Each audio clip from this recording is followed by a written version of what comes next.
तो आप अपनी असफलता का मुख्य कारक क्या मानते हैं, ताकि अगला जो एस्पिरेंट हो उससे शिक्षा ग्रहण कर सके? जब आपका सारा का सारा अटेम्प्ट समाप्त हो गया, उम्र सीमा को पार कर जाता है, तो उस वक्त कैसा लगता है? यहाँ से गंगा माँ की दूरी बस हमको लगता है 100 मीटर की दूरी पर ही होगी, और कभी आपके दिल में ख्याल आया कि जाकर के छलांग लगा दूं?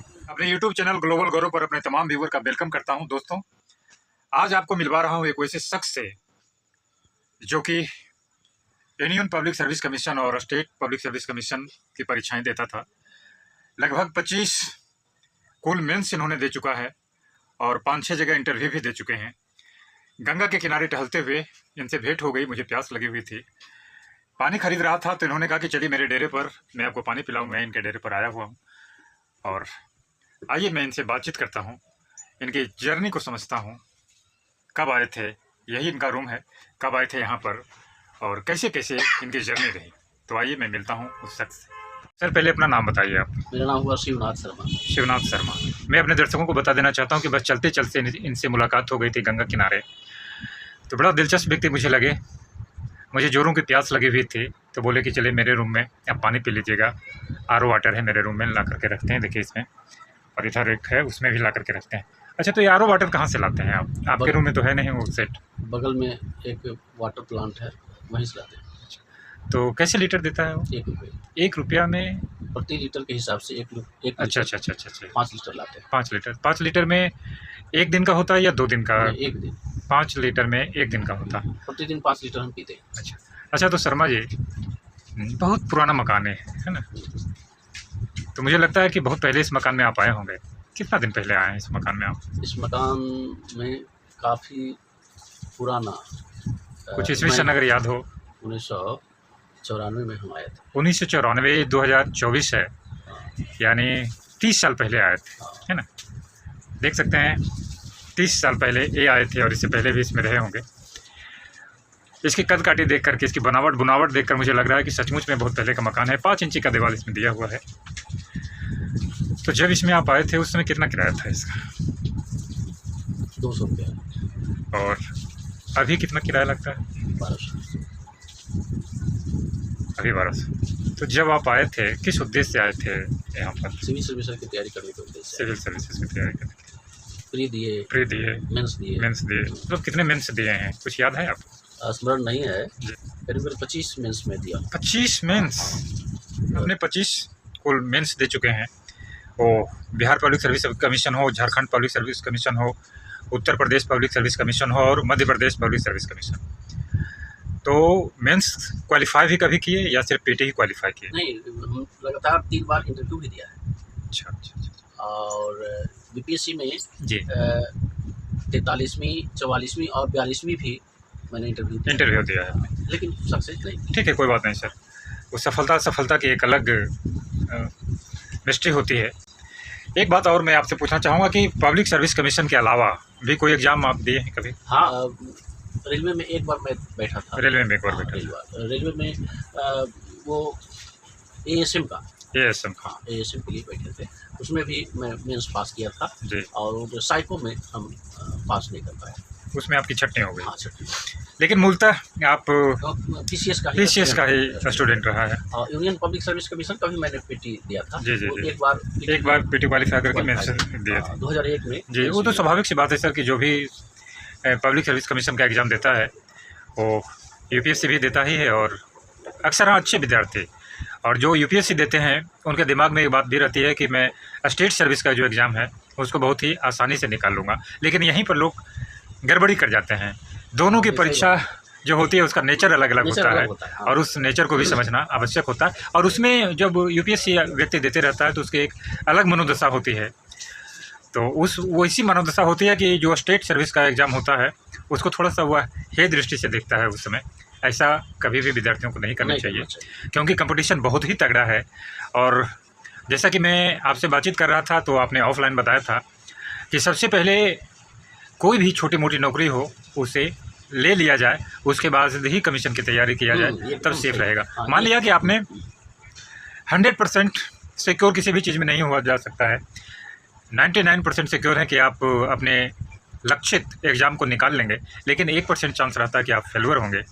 और जब कमीशन की तैयारी कोई भी व्यक्ति कर रहा होता है तो इस एज पर ला करके छोड़ता है कि वहाँ से फिर उसके लिए कोई विशेष ऑप्शन नहीं रह जाते हैं, है ना?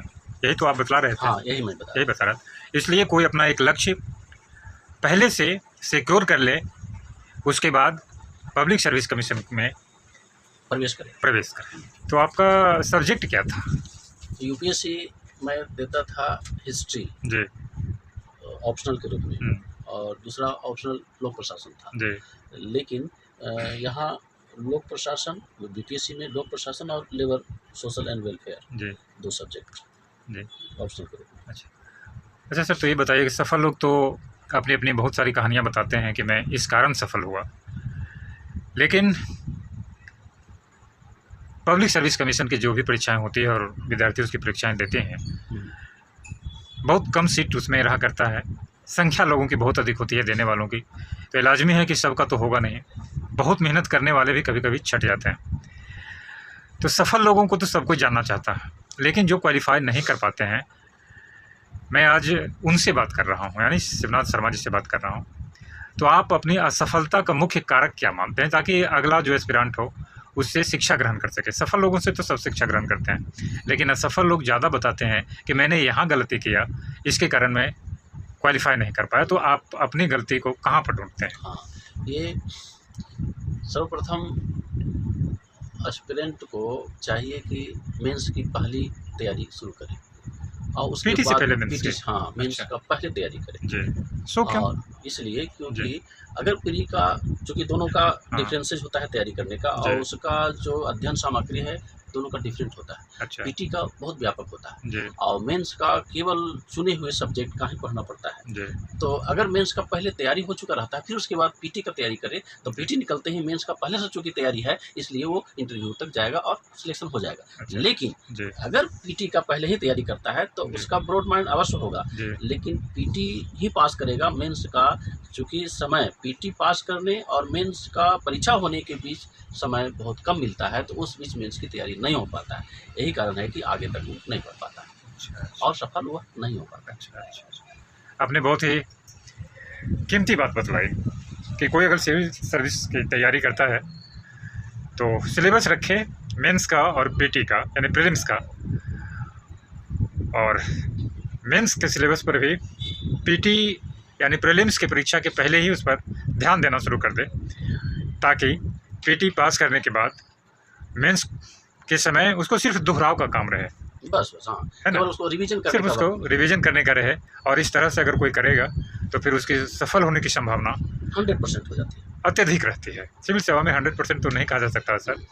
अच्छा, एक तो ये कारण हुआ कि प्रीलिम्स और मेंस का समय बहुत कम बचता है उसके बीच में तो उसके कारण भी परेशानी हुई, और कुछ 2-3 कारण और बताइए। एक बहुत बड़ी कारण है, ये भी पास कर सकते थे, जी फाइनल भी हम कर सकते थे। जी मेन वजह आर्थिक प्रॉब्लम जी व्यक्ति को तोड़ देता है। कहा जाता है कि अर्थाभाव में प्रतिभा हाफने लगती है। जी तो बहुत से स्टूडेंट का प्रतिभा होते हुए आर्थिक अभाव में वह अपना प्रतिभा को नहीं आगे संभाल पाता है और विकसित कर पाता है।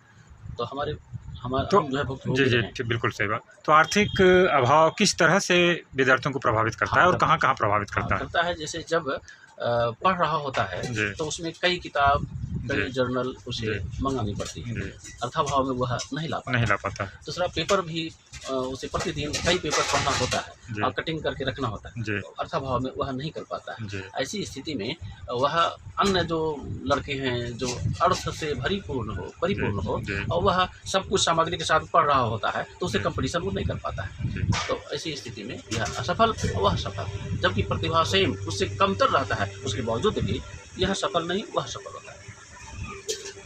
अच्छा सर, 2 कारण तो आपने बता दिया कि प्रीलिम्स और मेंस के बीच बहुत कम समय मिलता है, इसलिए दोनों की तैयारी साथ साथ करनी चाहिए, और एक आर्थिक स्थिति भी सुदृढ़ होना चाहिए, या चाहे जिस भी तरह से वो अपने आर्थिक स्थिति को सुदृढ़ करे, कहीं से पर भी अर्थ का व्यवस्था करें।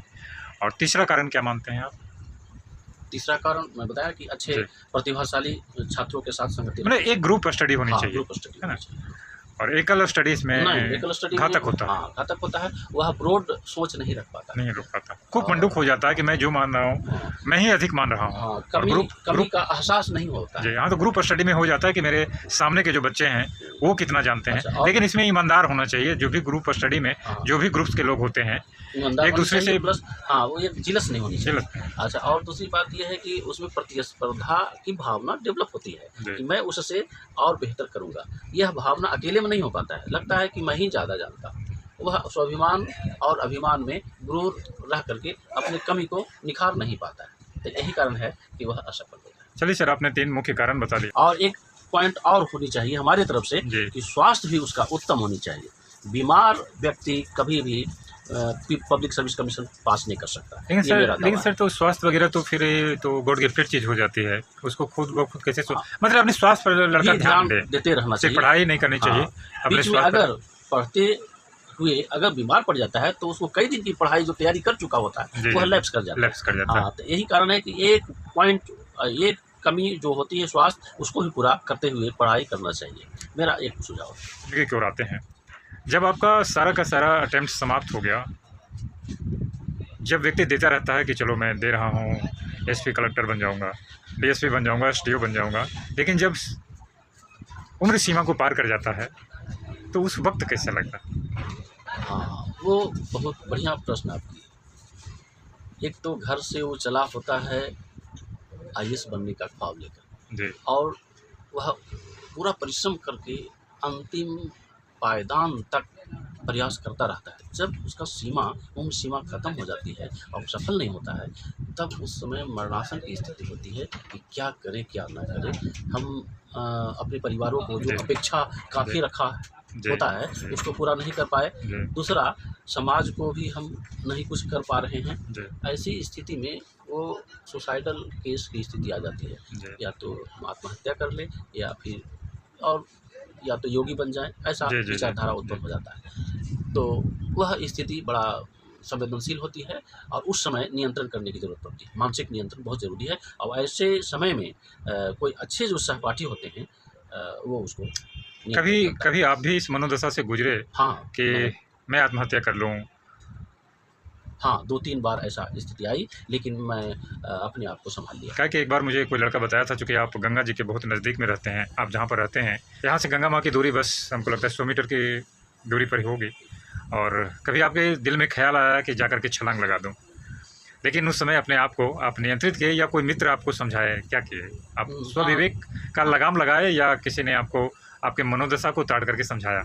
ऐसा है कि एक बार तो आया था, जी। क्योंकि सही बात है जहाँ पर मैं रहता हूँ जी। वह गंगा से बहुत ही कम दूरी पर है। जी, तो अगर ऐसा स्थिति आती है तो स्वाभाविक रूप से लगेगा कि बगल में है, चलो डूब जाओ, सारा समस्या का जड़ वही है, जीवन है तबे ना। जी। लेकिन ऐसा स्थिति मैं नहीं किया, और कोई एक मित्र मिले जो जी। समझाए कि नहीं, यही दुनिया नहीं है, जी। कुछ और है, जी। खुला आकाश है, आप कुछ भी कर सकते हैं, ये तो छोड़िए, कुछ और दूसरा रास्ता चुनिए। तो मैं तुरंत उस स्टेप को मैंने रोक दिया। यही एक पढ़े लिखे इंसान का कर्तव्य भी होता है, और पढ़ाई लिखाई इसी समय काम आता है जो आपने किया और अपने आप को उस समय विपरीत परिस्थिति में संभाला। और मैं देख रहा हूँ सर, देखिए भी पढ़ने लिखने से इनका वाबस्ता बना हुआ है, प्रतिदिन नियमित देखिए पेपर लिया करते हैं ये, और मैं देख रहा हूँ कि देखिए घड़ी और ये बोर्ड है अभी भी, यानी एक शिक्षित व्यक्ति कभी भी अपनी पढ़ाई लिखाई से दूर नहीं भागता है। और अंत में सर, चूँकि मैंने पहले भी बतलाया कि सफल और असफल दोनों व्यक्ति बतला सकते हैं सफलता की राह। सफल व्यक्ति करेंगे कि ऐसा करो तो ऐसा हो सकता है,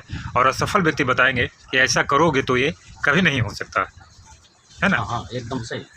ज़्यादातर के अगर वह ग्राह्य फुल जो होता है विचार, जी। वह असफल व्यक्ति से ही लेनी चाहिए, जी। कारण कि वह किस कारण से असफल हुआ है जी। वह बता सकता है। सफल व्यक्ति तो असफल क्या होता है उसको मालूम ही नहीं तो रहता। शिवनाथ सर, मुझे ये बताइए, आने वाली पीढ़ी को अगर कोई लड़का सिविल सर्विस की तैयारी करता है तो उसके लिए आपका संदेश क्या होगा? संदेश मेरा यही होगा कि आप पहले जब आएँ तो आप मेंस की पहले तैयारी करें, जी, पूरा फुल पैकेज के साथ आवें और टारगेट रखें कि हमें 3 साल में ही ये क्रैक करना है। और पहले मेंस का तैयारी पहला वर्ष, उसके बाद आप पीटी की तैयारी करें और जैसे ही आपका पीटी हो फिर आप लगातार मेंस भी आप रिवीजन करिएगा, पास कर जाइएगा मेंस, फिर उसके बाद इंटरव्यू दीजिएगा। हो सकता है कि उस बार इंटरव्यू सक्सेस नहीं करें, लेकिन अगली बार आप निश्चित रूप से पास कर जाइएगा। बिल्कुल आपने नोटेबल बात कही सर कि एक टाइम फ्रेम में अपनी तैयारी को बांधना चाहिए और 3 साल की तैयारी बहुत होती है। अगर यह 3 साल में सुनियोजित तरीके से अपने आप को तैयारी में झोंक देगा कोई भी विद्यार्थी, तो उसको सफल होने का संभावना प्रबल हो जाती है। कोई बात नहीं है शिवनाथ शर्मा जी, आपने क्वालिफाई नहीं कर पाया, लेकिन जो आपने उपयुक्त सुझाव आने वाली पीढ़ी के लिए दिया है वो उनका मार्गदर्शक बनकर रहेगा। और ज़िंदगी वहीं ख़त्म नहीं होती, एक मुकाम अगर हासिल नहीं कर सके तो फिर कदम दूसरे मुकाम की ओर बढ़ता है और दूसरी मुकाम पर जाने के लिए उसी जोश खरोश के साथ आदमी को बढ़ना चाहिए। जिस तरह से आपने अपना मुकाम चुना, मैं इनके बारे में बता देना चाहता हूँ। अभी शेयर मार्केट को देख रहे हैं, समझ रहे हैं, बूझ रहे हैं और शेयर मार्केट की बारीकियों को समझ रहे हैं। आज मैंने इनसे बहुत देर तक बैठ करके इनके बारे में, शेयर मार्केट के बारे में बहुत कुछ जाना, सुना, समझा और उस क्षेत्र में ये अच्छा भी कर रहे हैं। कभी कुछ पैसे डूब भी जाते हैं तो पैसे आ भी जाते हैं, लेकिन इसके बावजूद भी इनमें जज्बा बना हुआ है। आपने मेरे यूट्यूब चैनल ग्लोबल गौरव के लिए अपना बेशकीमती समय दिया। शिवनाथ शर्मा जी, आपका बहुत बहुत धन्यवाद।